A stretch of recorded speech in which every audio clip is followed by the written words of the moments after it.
Leaders are in Brazil for this year's climate summit to map a path to cutting emissions.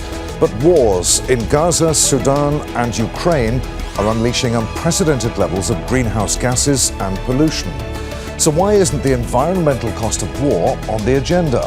And is war now one of the biggest threats to the global climate? This is Inside Story.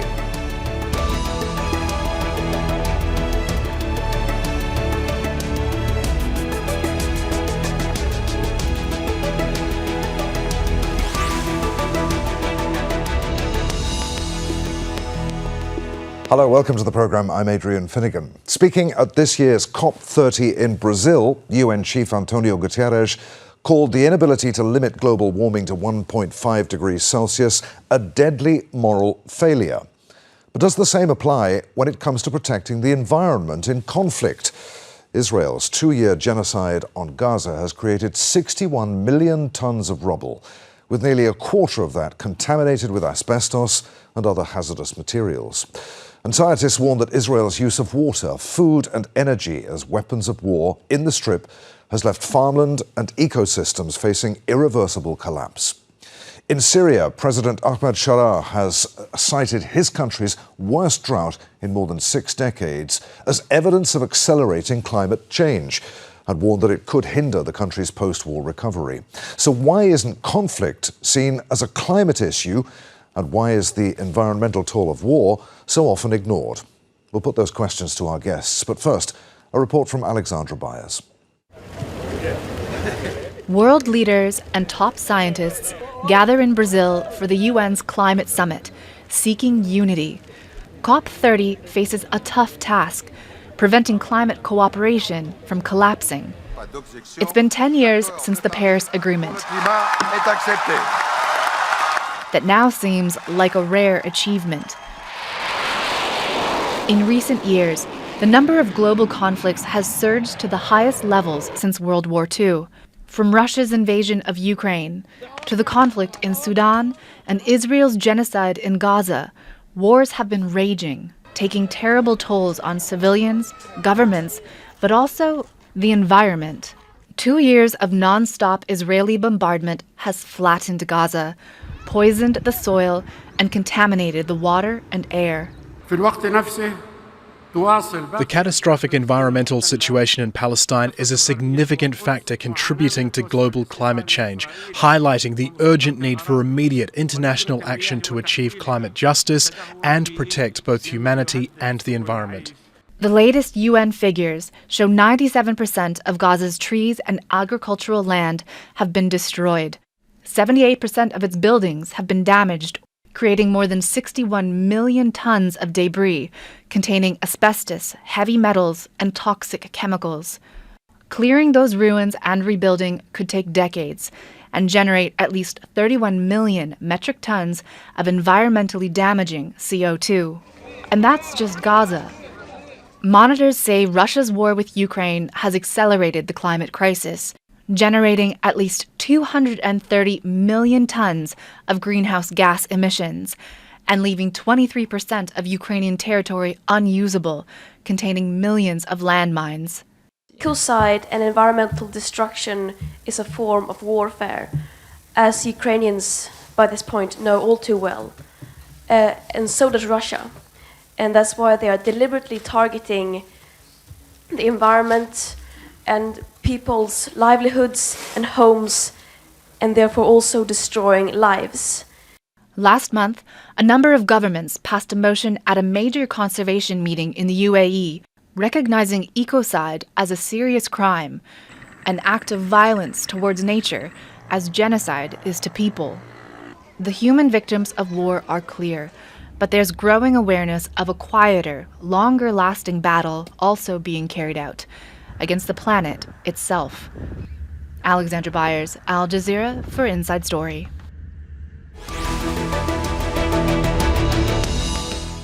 Let's bring in our guests. From Turin, we're joined by Kate McIntosh, Deputy Chair of the Independent Expert Panel for the Legal Definition of Ecocide. From Berlin, we're joined by Elaine Donderer, a disaster risk specialist, and from Belém in Brazil, where COP30 is being held, we're joined by Farai Magu, Director of the Centre for Natural Resources Governance. A warm welcome to you all. Kate, let's start with you. As we heard in Alexandra's report, then the climate cost of the first 2 years of Russia's war on Ukraine was greater than the annual greenhouse gas emissions generated individually by 175 nations. The first 60 days of Israel's war on Gaza, estimated to have generated more than 280,000 metric tons of CO2. That's more than the annual carbon footprint of more than 20 of the world's most climate vulnerable nations combined. Now, a naive question perhaps, forgive me, but why isn't ecocide a weapon designed to make land uninhabitable with calculated blows against the environment and the very foundations of life, prosecuted as vigorously as the crime of genocide? Well, the crime of ecocide does not yet exist in international law, but your question, I really like the way you put it, because when I speak to people about the crime of ecocide, it seems to be a matter of common sense. Everyone understands that destroying our shared global environment should be an international crime, but it isn't yet. So it has been proposed to be a new crime, the fifth crime to be added to the statute of the International Criminal Court by the Pacific Island states of Vanuatu, Fiji and Samoa, but that has not yet happened. Can it be committed, is it a crime that can be committed in peacetime, Kate, as well as an act of war? Do things like intent need to be proven for a case of ecocide to be brought before a court? So the definition of ecocide that's been proposed by the Pacific Island states would be a crime that could be committed in time of peace or war. It's a crime, an individual criminal responsibility, and an international crime, so a very serious one. So a prosecutor would be required to prove intent. The level of intent that has been proposed is that someone would have to know that there was a substantial risk of this damage being committed and still have gone ahead nonetheless with the destructive acts. So that's the proposed crime, which, as I said, has not yet been codified, is not yet on the statute books, although the term ecocide is becoming more and more widely used, I think, to describe something which is almost a sort of instinctive understanding there's something that should be illegal under international law. Let's go to Belém then, where COP30 is currently being held. Farai, why do you think that world leaders and climate negotiators have thus far largely avoided addressing the environmental toll of war? Well, I think they are avoiding the subject because environmental crimes, whilst they are very devastating on the African continent, are also producing raw materials that drive the global economy, especially the industrialized countries. Hence, when we talk about the environment, it's like we are a voice crying in the wilderness, because most of the countries like China, the United States, they are big consumers of conflict minerals, which are extracted at a great socio-ecological cost to the African continent.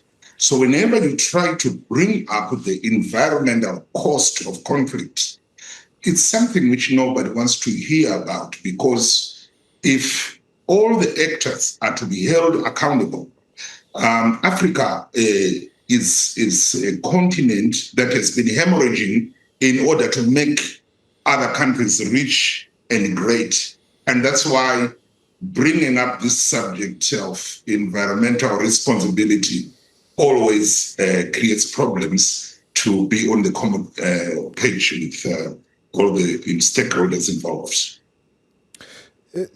Elaine, we've all seen the awful pictures of the physical destruction in countries affected by war. We saw them again in Alexandra's report. Can you give us some specific examples of how warfare has degraded the environment in places like Gaza, like Syria, like Sudan? Thank you. Yeah, I think we are past the age where you can separate war from climate, because when military activities destroy life-supporting systems, this is not just a humanitarian failure, it's actually a fundamental risk to human security and global climate stability. And we see this across really every case that you can look at. In Gaza, for example, the destruction of centralized water and sanitation systems means that raw sewage infiltrates both the Mediterranean and the groundwater, drinking water aquifer. It pollutes the soil and the air that people around are breathing. But we see it in other contexts as well, like Syria and Yemen, places that already struggle with drought and food security, where military targets are often critical water and energy infrastructure. And the collapse of such systems, such as wastewater systems and oil facilities, such as we've seen off the coast of Yemen, lead to massive persistent pollution in ecologically vital seas that are a primary food source and livelihood for many communities. And we also see it in Ukraine, if you mention the destruction of the Kakhovka Dam, where the single act wiped out thousands of square kilometers of vital wetlands, contaminating vast areas with heavy metals and sediment, and not to speak of the sheer amount of unexploded ordnance and mines that are scattered across the landscapes. Kate, you said that the crime of ecocide isn't yet codified in international law. Why not? What are the main political and legal barriers to including ecocide alongside crimes against genocide and crimes against humanity? I mean, all three often go hand in hand. Absolutely, but I think that understanding is something which has been accelerating in recent years. So as I said, there is a proposal now to include environmental destruction, the crime of ecocide, in the statute of the International Criminal Court. And we hope we will be watching in December at the annual meeting of the International Criminal Court to see if progress is made on that in terms of the the North-South dynamic. So the Pacific Island states that are in the forefront of this new crime, specifically the state of Vanuatu in particular, they've been quite explicit about saying that they see this as the first crime that has been really suggested by the Global South. So the other crimes, of course, were they are international, but they were drawn up at a time when there was still colonies and colonialism was strong after the Second World War. They really see the crime of ecocide as being something that's being pushed by countries, including the Democratic Republic of Congo, around the extraction of critical minerals, as something that responds to a mood and an imperative that's coming from the Global South. So that's one of the dynamics. But I think that we're moving to a point where it's increasingly obvious that regulation of the climate system, protection of our shared environment cannot be left at the discretion of individual states. We saw the International Court of Justice in July of this year come out with its powerful advisory opinion in which it emphasised that there are binding legal obligations on states to protect the climate system, that this is not a matter of setting discretionary targets under the Paris Agreement. There's binding international law. And the idea of a crime of ecocide is very much in that same vein, that at a certain point, at a certain level, it cannot be up to an individual state to decide whether or not massive environmental destruction is permitted. Because wherever that destruction, wherever those specific acts are committed, the effects are on all of us. It's a crime against all of us. It's almost the quintessential international crime. Kate alluded to what you were saying in your first answer a few moments ago. If we can go back to that, do you think that leaders there at COP30 are perhaps avoiding the topic because it implicates so many powerful actors, the states themselves, or their arms industries, fossil fuel producers, or their own geopolitical interests? Yes, of course, definitely, because when you look at it, conflict that has happened be it in Ukraine, Palestine, other parts of the world, has also seen a spike in demand for minerals like copper. Countries like Zambia have seen a rise in the demand for copper because it is a very important raw material for arms manufacturing. You've also seen places like Niger Delta, where the soil has been poisoned because of oil companies, most of them headquartered in powerful Western nations. We've also seen the conflict in Cabo Delgado in Mozambique, which is also intersecting with other climate disasters like Cyclone Freddy and the like. So against that background, rich nations, they've got their own geopolitical interest, but they also have companies. I think if you listen to President Donald Trump, he is a very strong fan of oil. There is an addiction for fossil fuels in the Western world, which is spiking in this time, or a critical time of climate change. So most of them, they don't want the responsibility because there's also growing demand for climate reparations from Africa. Africa is also demanding that because it contributes only 4% to the global carbon emissions. Hence, there is need for debt forgiveness on the basis of climate responsibility of industrialized nations. So nobody wants to take responsibility for this grave situation that the world is in. But we all know there is a footprint that shows which countries are driving the demand for minerals. And we're also talking about the rise in demand for critical, so-called critical minerals right now, like lithium. If you go to the countries where these minerals are being extracted, there is very little consumption of those minerals at home. Most of it is for export. So the countries that are receiving these critical minerals, they want to hide behind the finger. Okay. They want to pretend they don't know the ecological impacts of their extractivism and the consumption patterns on the countries where these resources are coming from. Okay.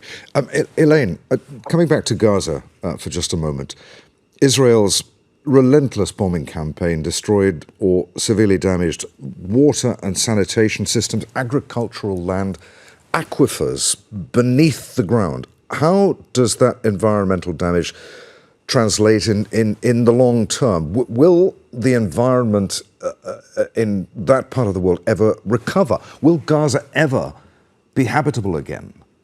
The long-term consequence of the complete destruction of Gaza is that it inhabits its ability to heal itself, because we have effectively eliminated nature's safety nets. When you lose over 90% of your tree crops and farmlands, as Gaza has, you also lose the ability of the land to absorb rain, which leads to flooding like we've seen every winter. You use the natural system's ability to filter the air and to fight disease.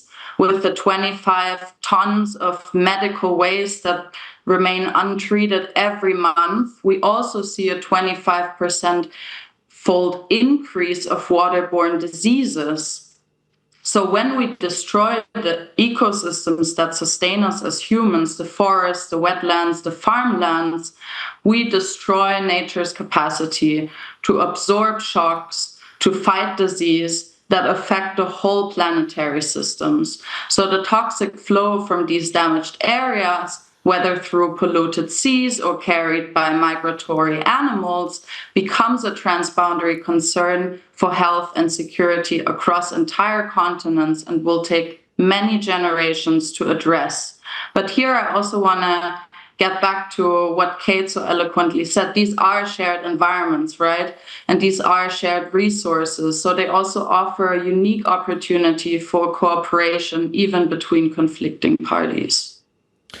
Kate, if and when ecocide is recognised as a crime, how would prosecutions work? Who could be charged? Are we talking about political leaders, CEOs, entire states? Could the law be applied retrospectively? And to what extent should countries who take military action against another be held account for the environmental damage that they cause? Should they be required, for instance, to pay climate reparations bill, for example? I think it's really important to emphasise that the crime of ecocide would be a crime of individual criminal responsibility. So we're not looking at a state being prosecuted for ecocide. It wouldn't be a government or a country. It would be an individual decision maker. And the interesting thing about that is it's one of the only types of international law which could hold corporations, so corporate leaders, CEOs, accountable. Most international law is binding only on states, but here we are able to look at corporations, and again, picking up on the point that was made from our African colleague, corporations are often driving some of the most destructive practices. So any individual who by their own actions could be said to be responsible for the level of harm that is defined in the crime of ecocide could be prosecuted. So that means that it will have to be somebody extremely senior whose decision-making power has a massive impact. So we are looking at potentially CEOs or perhaps chairs of the boards of directors of corporations, government ministers, heads of state. There's an issue with holding heads of state responsible while they're still in position, but senior governmental leaders, senior corporate leaders are the kind of profiles that we might imagine could be investigated and prosecuted for a crime of ecocide because of how powerful they are.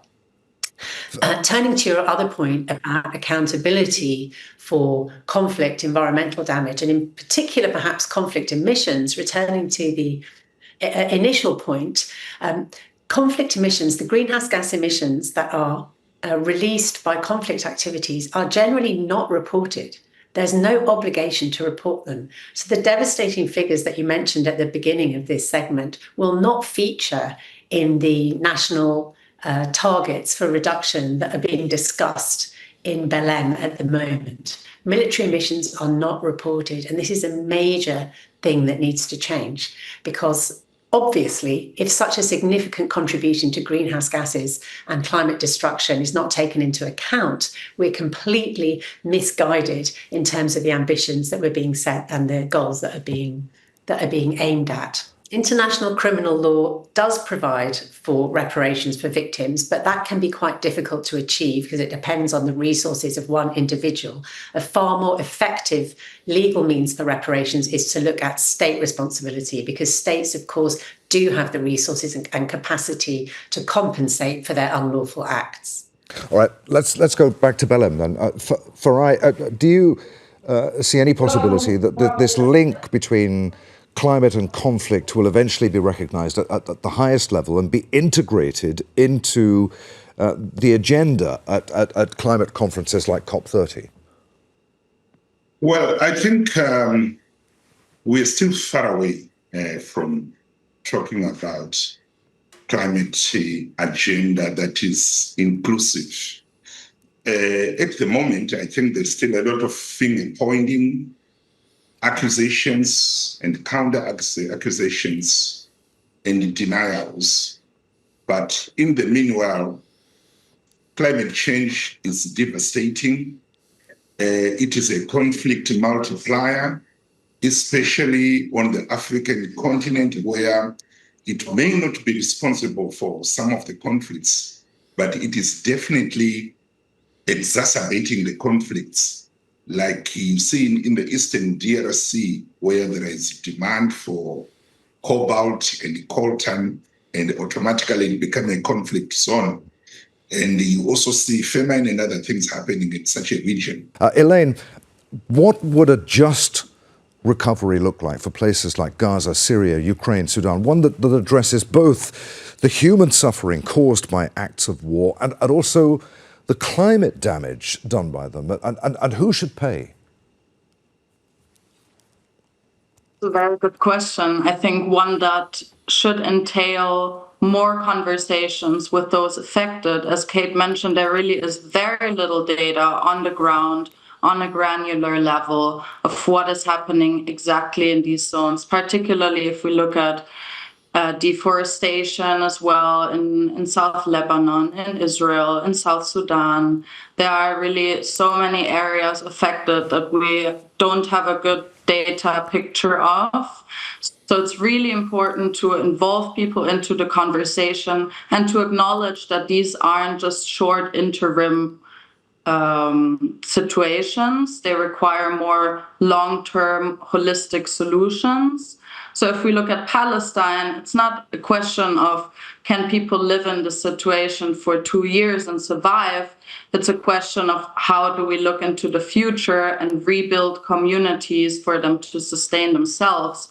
And our work mainly focuses on doing that through decentralized infrastructure, so small-scale infrastructure for wastewater treatment, solar panels, or atmospheric water generators that can alleviate some of these environmental pressures while immediately addressing the humanitarian needs that exist.